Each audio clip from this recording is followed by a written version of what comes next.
ng Caraga Region po ay galing ang District Director po ng Southern Police District.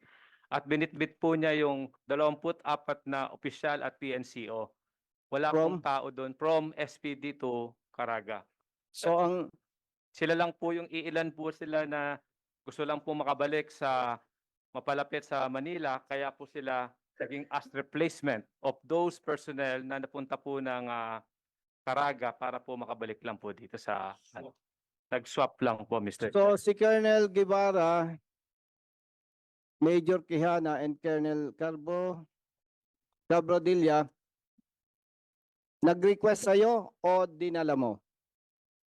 I requested as replacement kung sino po yung magbo-volunteer, Mr. So, dinala Actually, mo sila. Mr. Chair, si Lieutenant Colonel Guevara lang po at si Colonel Cabradilla po ang kakilala ko being the R6 and Assistant R6. Yung iba pa po ay hindi ko naman po nakikita dun sa Caraga. Instead sila po ay naka-detail po dito o naka-assign po dito sa Manila dahil siya po yung tao po ni Colonel Cabradilla as liaison officer dito po sa Manila. In other words, masakit sa tenga, gusto mo sabihin na hindi mo sila bata. Kasama ko po sila, Mr. Chair, sa Kasi Caraga po. may bata-bata eh. Sabihin na, tayo naman pare-parehong Pilipino eh. May tinatawag na bata-bata system eh. So, trabaho lang, hindi mo sila talaga.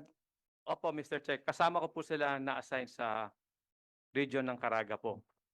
Hindi sila malapit sa'yo.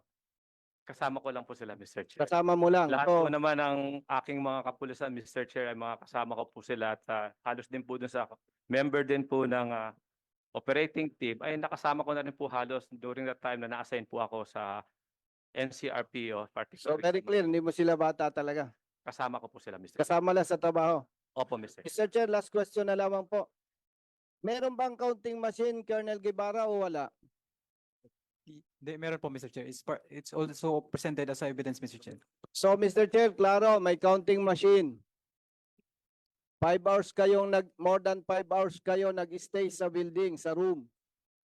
Yung sinasabing report na more or less 5 hours nagkaroon ng bilangan ng pera using the machine, talagang tumutugma, Mr. Chair.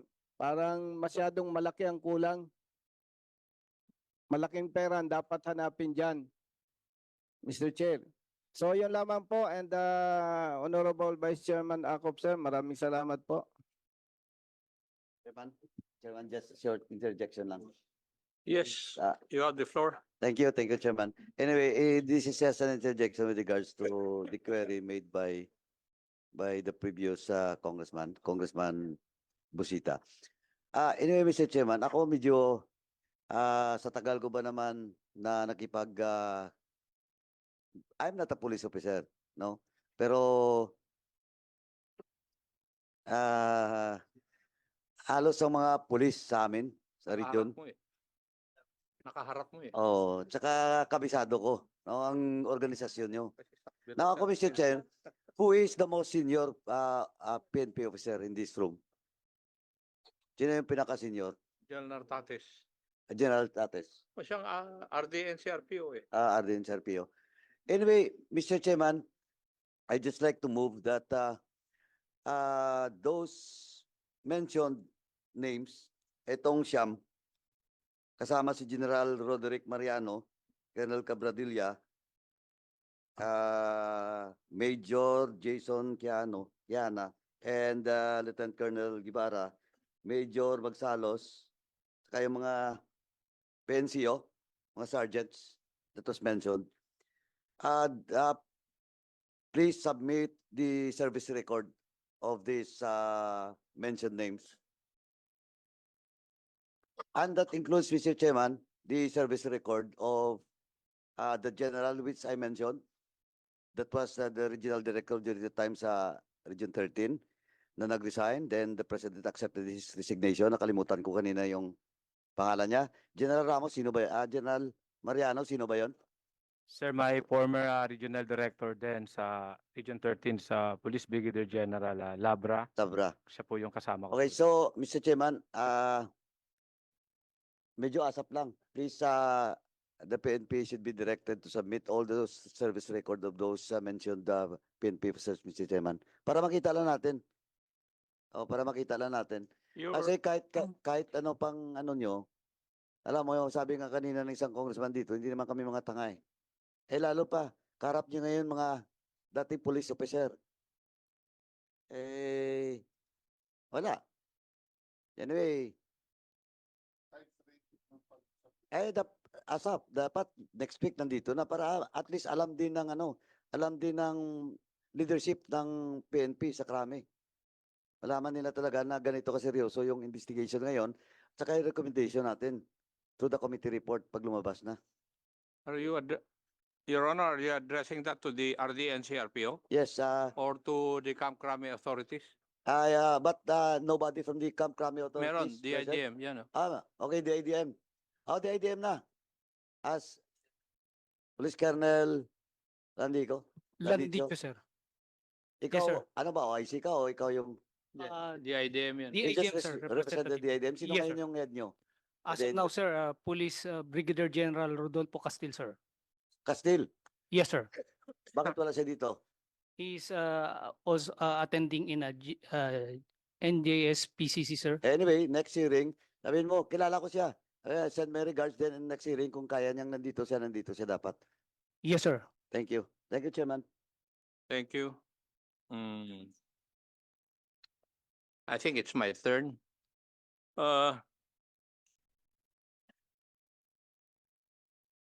Major Quijana. Saan mo nakilala si Major Magsalos? Sa ano, Your Honor, sa pagkakatanda ko po, sila po yung pinalitan namin sa DSOU. Your Honor. Sa DSOU. Apo, sila po yung So, pinalitan sinong namin. nauna siya? Tapos sumunod kayo? Apo, nauna po siya. Your Okay. Honor. So, parehas ang inyong kultura. Thank you. General Mariano, do you know the meaning of command responsibility? Yes, Mr. Chair. Paki-define nga rito sa body na ito what you understand by command responsibility. Command responsibility, Mr. Chair, after knowing that there is a preferential lapses that had been made by of the personnel, you failed to take Where did action. you get that definition of command responsibility? Kaya pala nagkakaloko-loko at dinideny mo yung mga kalokohan ng iyong mga bata. At I'm not sinasabi denying. palagi, wala ka sa operation na yon. For your information, command responsibility means, General Nartates, a commander is responsible for whatever his unit does or fails to do. Would that be correct? That's absolutely correct, Yes. Your Honor. Yun ang definition ng command responsibility. Hindi yung mga lapses may gagawin ka. That's according to the book. Yes, Mr. Chair. Yes. Thank you. May I ask Napolcom, kasi preliminary ito eh. Pwede bang mangyari ngayon na pag na-transfer yung isang general sa isang region, dadalhin niya yung 24 na tao? I thought that was not supposed to be the case. BC Bernardo, please. Thank you, Your Honor. Your Honor, that has not been a policy approved by the NAPOLCOM.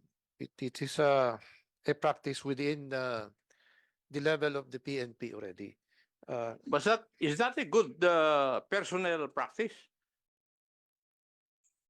In response, Your Honor, it should not be the case. The commander should be able to galvanize unity and cohesiveness, notwithstanding where he will be assigned. The leadership trait should be able to spread far and wide in the command, not to bring his own men from where he came from, and he must be able to establish and earn the respect of the subordinate at all times, Your Honor. So the policy, when I was still in the service or when the Honorable Busita was in the service, is still the present policy. Kasi kami, ang dala-dalang namin yung driver eh. Yes, Your Honor, that should have been the case, Your Honor. Thank you. So the IDM, please. Nawala na naman yung IDM. General Natates, will you please take note of that and inform the Chief PNP about this? Yes, Your Honor. Thank you. Is the representative of Espacio Hotel still here? Yes, sir. Kanina, tinanong po kayo tungkol dun sa pag-check-in ni Sergeant Democrito at saka si Tisder. At sinabi ninyo na you will be given time at i-consult ninyo dahil sa inyong abogado dahil you might violate the Data Privacy Act or Republic Act 10173. Tama? Yes, sir. And among other laws. And other laws. Sige, para kang abogado iha eh. Pero I would like to read to you Section 4 of the Data Privacy Act. And I would just like to quote yung tungkol sa inyo. This act does not apply for the following. Information about any individual who is or was an officer or employee of a government institution that relates to the position or functions of the individual, including the fact that the individual is or was an officer or employee of the government institution. Sina Sergeant Democrito at saka Tisder ba? Are they government officials? Yes, sir. You mentioned. Yes, and therefore, the Data Privacy Act does not apply as far as they're concerned. And you're supposed to give us the information that we need. Sir, as I've mentioned earlier, and you can confirm it with your staff, the Yeah. letter sent to us on yesterday did not contain any request for specific materials that were required from us. The letter just said that we are required to bring materials. So, with regard to House Bill and number, Resolution number. yes, resolution. I'm sorry. So we did not know what specific documents to bring, and also, as I've mentioned earlier, our business is a hotel business, sir. So we are quite careful also as to releasing documents that might be used against us also by the other clients. Actually, as you have already discussed in the previous hearings session, the CCTV footage was given by us. So Yeah, if it was given by you, ang gusto lang namin malaman is anong oras at araw sila nag-check-in. Can you tell us that information? we were advised against giving any information as requested earlier, sir. But Mr. Based on The other exception is under paragraph E of Section 4, information necessary in order to carry out the functions of public authority, which includes the processing of personal data for the performance by the independent central monetary authority and law enforcement and regulatory agencies of their constitutionally and statutorily mandated functions. We have the function to conduct investigation and aid of legislation. So it's the exception. Yes, sir. But as mentioned again, we have been cooperating the time that the police department requested us the CCTV, and now we are only requesting for you to give us time because specifically in the same law that you've read, sir, respectfully, you're requesting for us, it's like in a form of subpoena, right? Correct me if I'm wrong, but it's like subpoena ad testificandum or other forms of If you will refuse to answer or provide the information that we need, we'll issue the subpoena testificandum. Yes, you may, sir. Actually, you have already mentioned that earlier, and we will wait for it because, as mentioned, we are also protecting the. You will wait for the subpoena Duces Tecum? You mentioned that you will issue a subpoena and Sinong nag-mention ako? yes, earlier. Wala akong, ngayon lang akong nagsasalita eh. Congressman Acop saka Attorney, I don't know your surname is, but in accordance with the CCTV that we got, Yes. it was September 16. Kasi you submitted it to the PNP already eh. So there's no reason for us to issue a subpoena duces tecum because you have submitted already the CCTV to them. So basically what we were asking is to just to reconfirm yung pagpasok nila doon, which is September 16 ng gabi. Correct? Yes. Ayun, okay. Go ahead. Sorry, sir. I just needed to